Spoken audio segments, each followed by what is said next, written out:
యెషయా గ్రంథము 7వ అధ్యాయము.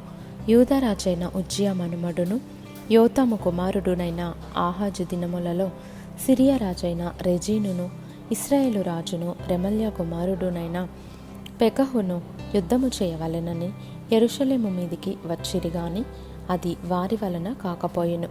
అప్పుడు సిరియనులు ఎఫ్రాయిమీయులను తోడు చేసుకొనిరని దావీదు వంశస్థులకు తెలుపబడగా, గాలికి అడవి చెట్లు కదలినట్లు వారి హృదయమును వారి జనుల హృదయమును కదిలెను.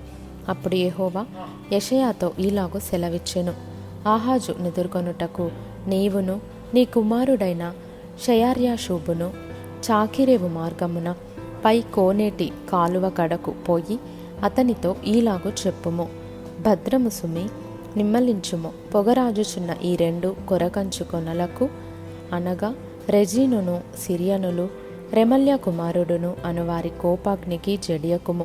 నీ గుండె అవియనీయకుము.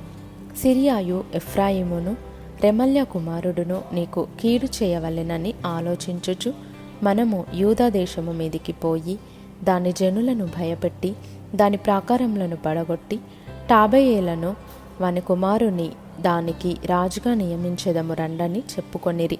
అయితే ప్రభువైన యెహోవా ఈలాగు సెలవిచ్చుచున్నాడు: ఆ మాట నిలువదు, జరగదు. దమస్కు సిరియాకు రాజధాని, దమస్కునకు రెజీను రాజు.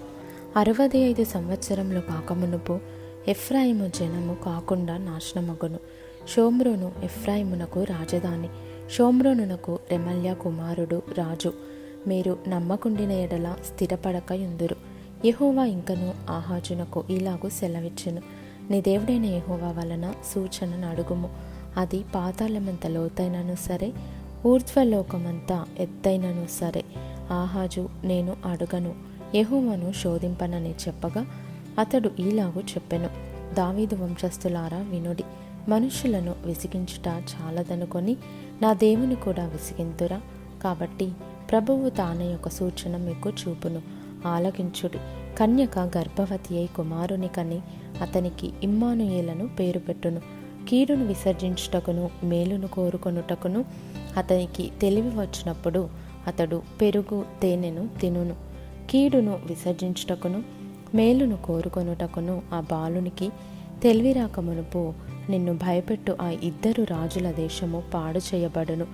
యెహోవా నీ మీదికిని నీ జనము మీదికిని నీ పితరుల కుటుంబపు వారి మీదికిని శ్రమ దినములను ఎఫ్రాయిము యూదా నుండి తొలగిన దినము మొదలుకొని నేటి వరకు రాని దినములను రప్పించును. ఆయన అష్షూరు రాజును నీ మీదికి రప్పించును. ఆ దినమున ఐగుప్తు నదుల అంతమందున్న జోరీగలను అష్షూరు దేశంలోని కందిరీగలను యెహోవా ఈలగొట్టి పిలుచును. అవి అన్నీయూ వచ్చి మెట్టల లోయలలోను బండల సందులలోను ముండ్ల పొదలన్నిటిలోనూ గడ్డి బీళ్ళన్నిటిలోనూ దిగి నిలచును. ఆ దినమున యెహోవా నది యూఫ్రటీసు అద్దరి నుండి కూలికి వచ్చు మంగళకత్తి చేతను అనగా అష్షూరు రాజు చేతను తల వెండ్రుకలను కాళ్ళ వెండ్రుకలను క్షౌరము చేయించును. అది గడ్డము కూడాను గీచివేయును. ఆ దినమున ఒకడు ఒక చిన్న ఆవును 2 గొర్రెలను పెంచుకొనగా అవి సమృద్ధిగా పాలిచ్చినందున అతడు పెరుగు తినును. ఏలయనగా ఈ దేశంలో విడువబడిన వారందరూ పెరుగు తేనెలను తిందురు. ఆ దినమున 1000 వెండి నాణెముల విలువ గల 1000 ద్రాక్ష చెట్లుండు. ప్రతి స్థలమున గచ్చ పొదలును బలురక్కసి చెట్లును పెరుగును. ఈ దేశమంతయు గచ్చ పొదలతోనూ బలురక్కసి చెట్లతోనూ నిండియుండును గనుక బాణములను విండ్లను చేత పట్టుకొని జనులు అక్కడికి పోవుదురు.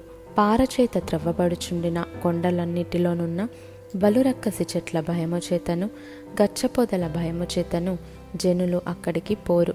అది ఎడ్లను తోలుటకును గొర్రెలు త్రొక్కుటకును ఉపయోగమగును.